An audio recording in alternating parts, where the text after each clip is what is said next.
Greetings fellow Decepticons, SoundBlaster1987 here with another monthly vlog for January of 2026, and today for another history of a specific character video I'm going to be going over Hermione Granger, the brains of the Gryffindor trio from the Harry Potter franchise, played by the legendary Emma Watson in the live action movies from the early 2000s. Now, because I've not actually read the books as of yet, most of what I'm going to be saying in this video is going to be based on the movie adaptations, though a few details that I do know from the books will be slipped in here and there for comparison's sake. Credit to the Harry Potter Folklore and Movie Flame YouTube channels for the book-related context that I've learned about Hermione in the last couple of years, so go and visit their channels and the link down below in the description box if you want to check out more detail of these things. So without further ado, let's begin.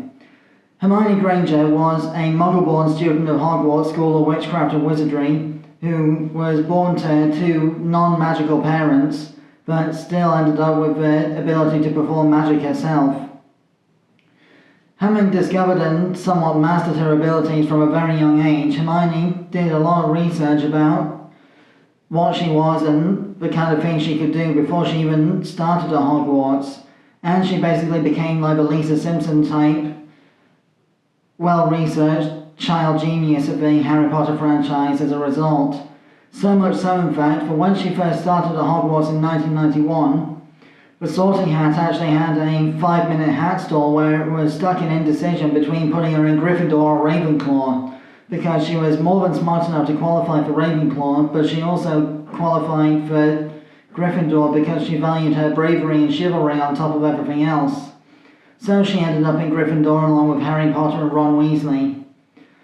And of course she did end up growing close with the other Weasley siblings as well, mostly Fred, George and Ginny, in addition to obviously the relationship she would develop with Ron in the coming years. And of course Hermione's research and book smarts were instrumental in most of the storylines throughout the ongoing arc of the Harry Potter franchise, including her research into the Devil's Snare plant in the Philosopher's Stone storyline, where she was able to remember the Devil's Snare hates sunlight, so she was able to use the Lumos Solem spell to create a blinding flash of sunlight light to destroy the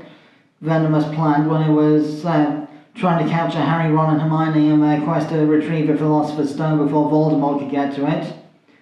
Then, in the 1992 school year, Hermione was petrified by indirect eye contact with Voldemort's basilisk when the Chamber of Secrets was reopened. But she was clutching a piece of paper in her hand that was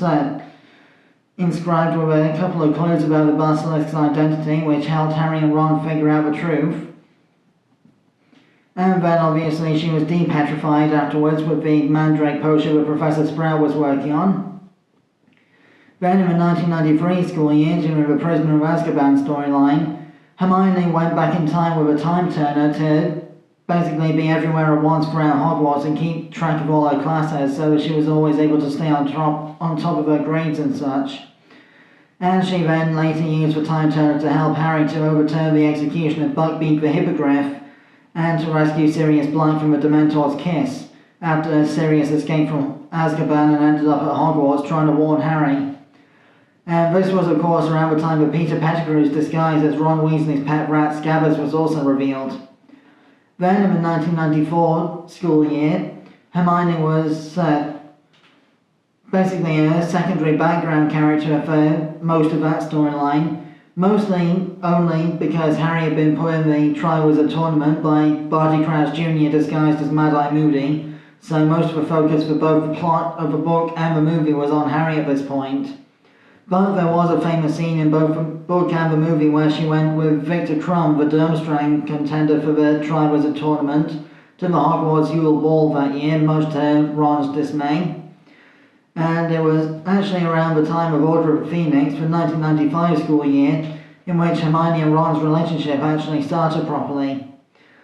Hermione was one of the first to join Dumbledore's army in 1995, with the otter-shaped Patronus charm that she was able to conjure up. Hermione was also the one responsible for a scene that was exclusive to the book version of Order of the Phoenix, in which the student Marietta Edgecombe was punished for being the one that ratted out the Dumbledore's army group to Umbridge, when Hermione jinxed Marietta with the permanent acne scarring of the word sneak across her face, which obviously did not appear in the movie because Cho Chang was rewritten as the one that ratted them out in the movie. Then, in the 1996 school year, Hermione was a little bit jealous when Ron started to get romantic attention from a student called Lavender Brown, who was, I believe, a Ravenclaw student. And, of course, there was the famous scene in Chamber of Secrets, at least in the movie version, where when Draco Malfoy became a new seeker for the Slytherin Quidditch team that year, he said something horrifically racist to Hermione, which caused Ron to end up casting Eat Slugs with his wand to try and get back at Malfoy. But because Ron's wand was broken on the steering wheel of a flying Ford Anglia earlier in the movie, Ron's wand was broken and had to be repaired with Spellotape, a magical equivalent of sellotape that's supposed to seal the cracks in a broken wand. But broken wands always backfire on the user, so he ended up getting stuck with his own curse in that scene. But this is the first time that we first experienced a Slytherin character calling a Muggle-born student a Mudblood, which is basically the Slytherin racism term for corrupted bloodlines of Muggle-born wizards and witches in the franchise, which of course obviously severely upset Hermione during that time. And obviously Harry, Ron and Hagrid were right by her side to comfort her and to reassure her that they were going to make sure Malfoy was punished for it, which in due course, of course, they did, because obviously Malfoy's criminal schemes were overthrown by the end of the franchise. But moving on, in 1997, the final year of the school years of the main group of the franchise, Hermione and Ron's relationship was back on track now that Lavender Brown had been gotten rid of. And Hermione has also now started a group called SPEW, which is campaigning for equal rights for house elves. And also, in the Order of the Phoenix, in the movie version, it was actually Hermione that introduced Luna Lovegood to the rest of the main friendship group. And of course, Hermione went undercover as Bellatrix LeStrange during the heist of the Gringotts bank vault to try and get the cup of Helga Hufflepuff out of the vault, because it's one of Voldemort's Horcruxes and they needed to destroy it. Hermione was also the one that spoke Parseltongue with Ron Weasley at the Chamber of Secrets when holding the cup of Helga Hufflepuff, in order to retrieve a basilisk fang from the chamber to destroy both it and the Slytherin's locker Horcrux.